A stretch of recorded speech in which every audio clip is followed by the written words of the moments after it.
Hi, my name is Maddie Weaver, and I'm going to be presenting my research conclusions from my final presentation and for my final research project for my environmental science class at Madison College.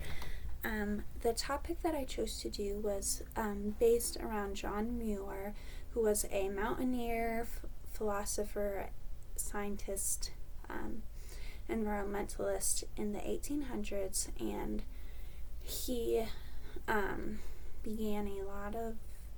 he started Yosemite National Park, and he's the reason for a lot of conservation causes that grew and are still around today.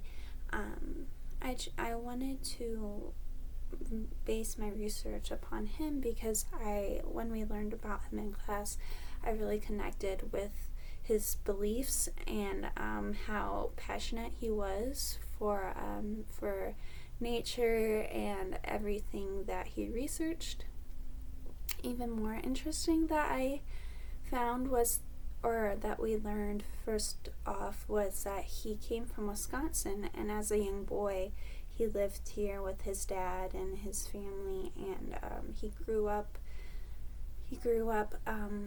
outside in nature, exploring, seeing things, and I think that he came locally from here is really cool because he's such an influential person in the natural world and conservation causes.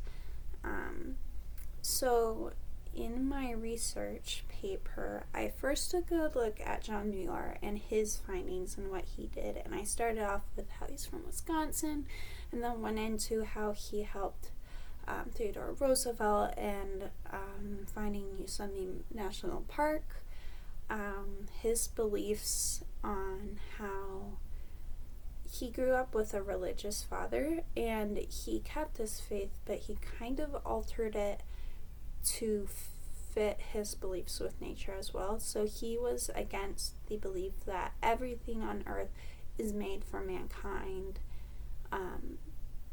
usage, and he believed that God is instead in everything around us and he can be found in everything, and that the earth is just as much for nature to flourish, and that they have as much rights, I guess, as humans and everyone else on earth, which I really like.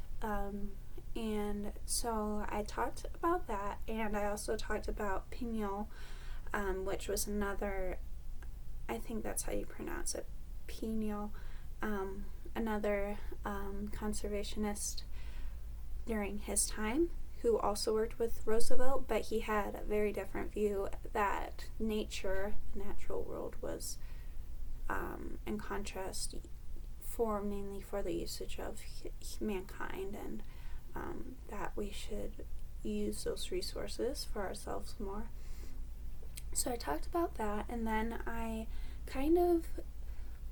wanted to connect how that era connects throughout time until today. So I skipped ahead till the 70s because that was also a pretty big time for conservation movements. In the 70s, I believe 1970 was the year the first Earth Day was celebrated, and which I found really cool because it was also when the Lorax came out, or Dr. Seuss wrote the Lorax and it was published, was in the 70s. And the Lorax, I thought, paralleled perfectly with John Muir. I thought the character of the Lorax paired perfectly with John Muir because he spoke for the trees in the story, and which is exactly what I thought that John Muir did, and he was all about conserving the truffula trees, and kind of going with that in the story. There's this antagonist who wanted to use the trees as resources to build his business, and I kind of paired that with Pinot. And so I kind of think that Dr. Seuss was basing his character of the Lorax off of John Muir just because there's so many similarities. And also with that, I thought that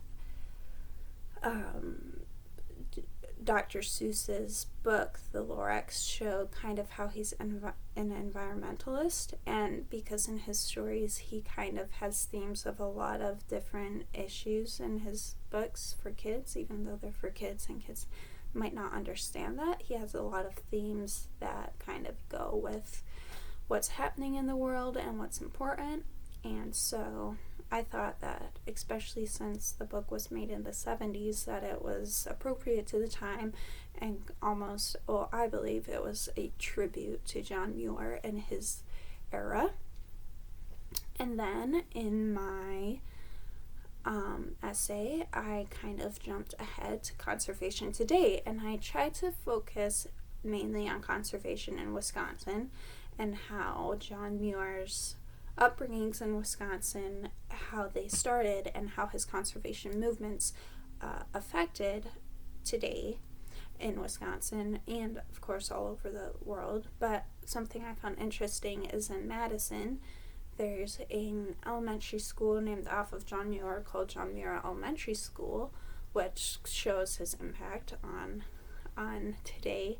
And also in Madison, there's a bunch of nature clubs for kids, which I think is just so cool because I moved here last fall and I didn't even know like how much that I came from a very small town and I had no idea how many resources and like educational programs are available to kids here, which I think is really cool to instill those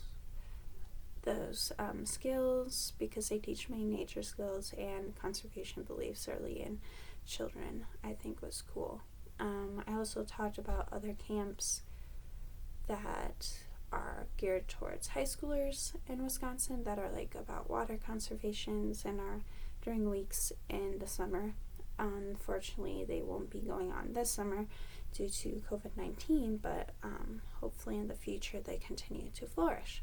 So yeah, that was my presentation. I kind of based it off of John Muir and all of his impacts that he had on society, on influence of literature, and how we live today and what we teach to our youth and in the education world, and all of that. So I hope you enjoyed my presentation. Thank you.